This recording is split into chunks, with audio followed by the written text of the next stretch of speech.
સવારના 6 વાગ્યા છે અને સનરાઈઝ થઈ રહ્યો છે વડોદરા. Good morning. આપણે આજની જર્ની સ્ટાર્ટ કરી રહ્યા છે વડોદરાથી સાપુતારા માટે. મેપમાં આપણે ચેક કરી લઈએ કે અહીંયાથી સાપુતારા કેટલું બતાવે છે. 277 કિલોમીટર. અને કયો રૂટ લે છે મેપ? વાયા ભરૂચ, સુરત, વઘઈવાળો રૂટ જ બતાવશે. અને 4 કલાક 45 મિનિટનો રસ્તો બતાવે છે. 277 કિલોમીટર થાય છે સાપુતારા વડોદરાથી.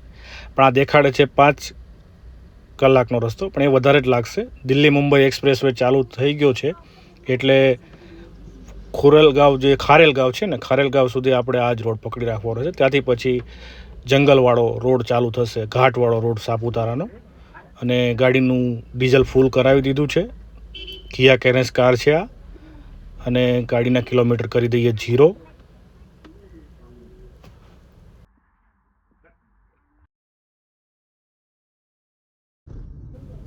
દિલ્હી મુંબઈ વાળો એક્સપ્રેસ વે પકડી લીધો છે. અને આ છે ભરૂચનો નર્મદા બ્રિજ. ભરૂચના નર્મદા બ્રિજ ઉપર પણ વરસાદના લીધે રોડમાં ક્યાંક જગ્યાએ ખાડા પડી ગયા છે, તો બહુ શાંતિથી અને બહુ સ્પીડમાં ચલાવવી નહીં ગાડી.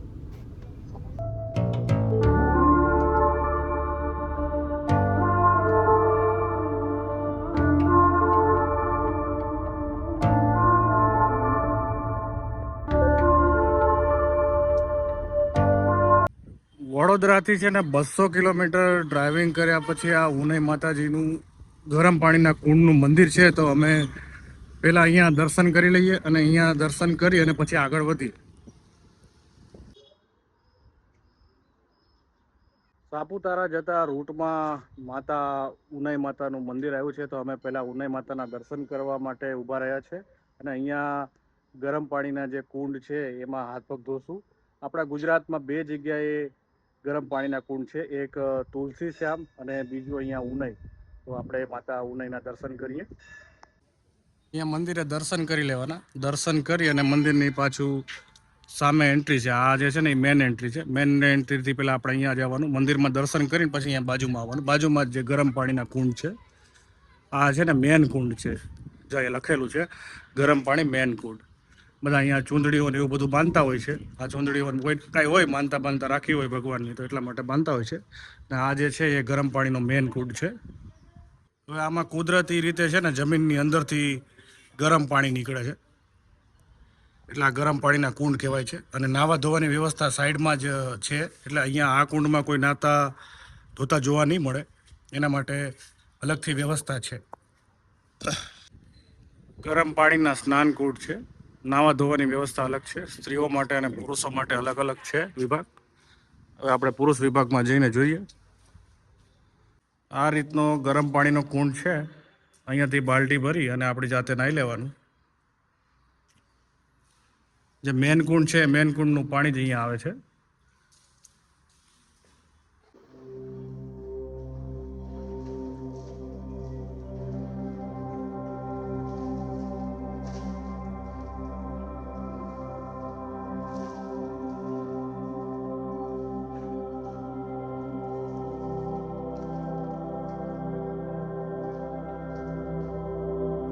સરસ મજાના ઉનાઈ માના દર્શન થઈ ગયા. વડોદરાથી 200 કિલોમીટર ડ્રાઈવ કર્યા બાદ આપણે અહીંયા ઉનાઈ માતાનું જે પહેલું સ્ટોપ આવે, આ પહેલું સ્ટોપ લેવાનું સાપુતારા જતી વખતે. અને હવે અહીંયાથી સાપુતારા મને 77 કિલોમીટર હજુ બતાવે છે. 1 કલાક અને 45 મિનિટનો રૂટ બતાવે છે, કેમ કે એ રોડ જે છે એ ઘાટવાળો રોડ છે, એટલા માટે ટાઈમ વધારે લેશે. હવે અહીંયા અમે દર્શન કર્યા, હવે અમે વધીએ છીએ સાપુતારા તરફ. સાપુતારા 40 કિલોમીટર બાકી છે અને 40 કિલોમીટર પહેલા એક બાજ ગામ આવે છે. તો આ બાજ ગામનો વોટરફોલ છે, તો અહીંયા થોડી વાર બેસીએ છીએ અને વોટરફોલની મજા માણીએ.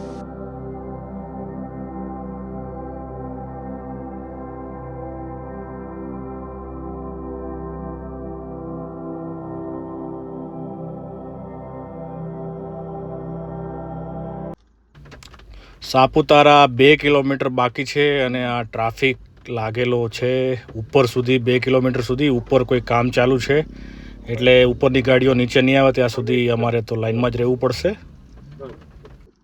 બપોરે સાપુતારા પહોંચી ગયા હતા અને સાપુતારા પહોંચી અને બપોર પછી અમે થોડો આરામ કર્યો, જમી લીધા. જમી અને બપોર પછી હવે અમે સાંજના 5 વાગ્યા છે અને સાંજના 5 વાગે અમે લોકો આવી ગયા છે સાપુતારાના ટેબલ પોઈન્ટ ઉપર. અને ટેબલ પોઈન્ટ ઉપર એટલી બધી હવા ચાલે છે ને કે અહીંયા વિડીયો શૂટ કરવા જાઉં છું તો વિડીયોમાં બી ખડખડ ખડખડ અવાજ જ આવશે. એટલે અત્યારે હું તમને ટેબલ પોઈન્ટ ઉપરનો વ્યૂ બતાવું છું કે ટેબલ પોઈન્ટ ઉપરથી અત્યારે સાપુતારા કેવું દેખાય છે. પછી આનાથી ઊંચી બીજી કોઈ જગ્યા છે નહીં સાપુતારા. અરે પાછળનો વ્યૂ બતાવું તમને. નીચે અમુક ગામડા દેખાતા અને વાદળાની વચ્ચે અમે લોકો છીએ અત્યારે. સરસ મજાનો વ્યૂ આવતો હશે.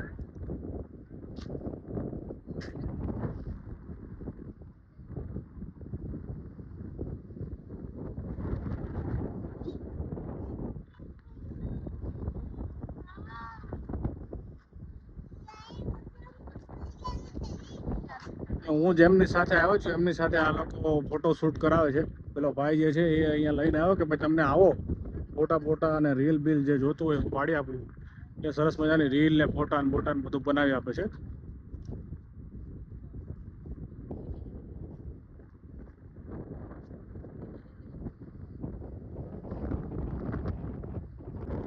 આ ટેબલ વ્યૂ પોઈન્ટ ઉપર છે ને ઘણી બધી એક્ટિવિટી છે.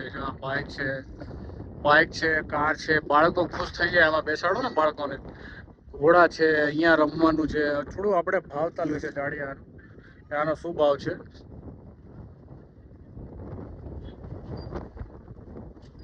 ભાઈ આમાં બેસવાના કેટલા છે ભાઈ? 100 રૂપિયા. કેટલો રાઉન્ડ મરાવો? 10 મિનિટ થાય એક રાઉન્ડ મરો? 5 મિનિટ જેટલું થાય એક રાઉન્ડ મરાવે છે. 100 રૂપિયા લે છે આ લોકો.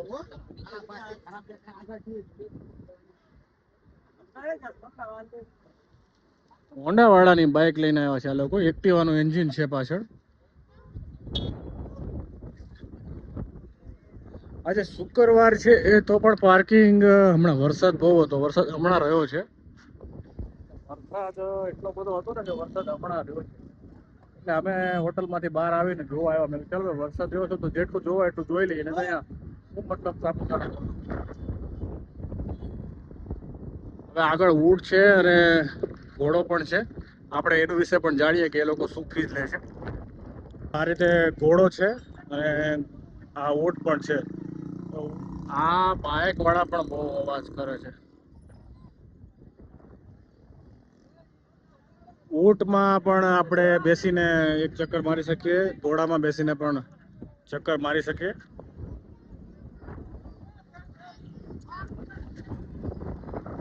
હવે કેટલા છે ઘોડામાં બેસવું? 100 રૂપિયા. ઊંટમાં બેસવાના સબકા 100 રૂપિયા લે રહા. ઊંટમાં બેસો કે ઘોડામાં બેસો બધાના 100 રૂપિયા લે છે અહીંયા.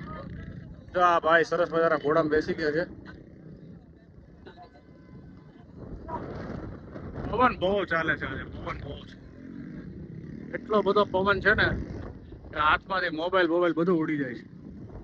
આ કોઈ કાલા ઘોડા છે, કોઈ ધોળા ઘોડા છે, કોઈ સિલ્વર ઘોડા છે. સિલ્વર તો નથી પણ આને શું કહેવાય, કોફી ઘોડા છે. વરસાદ બહુ હતો બપોરે. બધું ભીનું થઈ ગયું. રોકીભાઈ નો ઘોડો છે.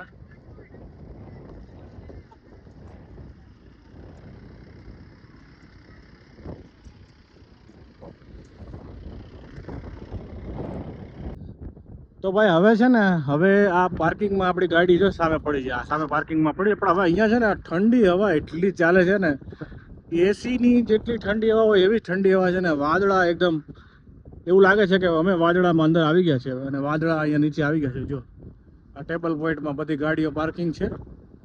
અને અહીંયા એટલી ઠંડી લાગે છે ને એવું લાગે છે કે કંઈક ગરમ કપડાં પહેરીને આવવાની જરૂર હતી. ગરમ કપડાં પહેરીને આવવાની જરૂર હતી એવું લાગે છે ભાઈ. બહુ ઠંડી લાગે છે અત્યારે. એવું થાય છે ગાડીની અંદર જઈને કાચ બંધ કરી હીટર ચાલુ કરી દે થોડી વાર માટે, તો એવું ફીલ થાય. ટેબલ પોઈન્ટ ઉપર એટલી બધી ઠંડી લાગે છે ને બહાર, કે મને તો એવું થઈ ગયું કે હું ગાડીમાં આવી જાઉં અને ગાડીમાં બેસું. કેમ કે બહાર જેટલો પણ ફરું ઠંડી હવા, વાદળા અને એટલો બધો ઠંડો પવન આવે છે ને કે એવું લાગે છે કે આ 22 ડિગ્રી જે આપણે ગાડીમાં કારમાં ને એસીની જેટલી હવા ઠંડી લાગે ને એટલી ઠંડી હવા બહાર આવે છે. એટલે સરસ હું હમણાં કારમાં આવીને બેઠી ગયો છું.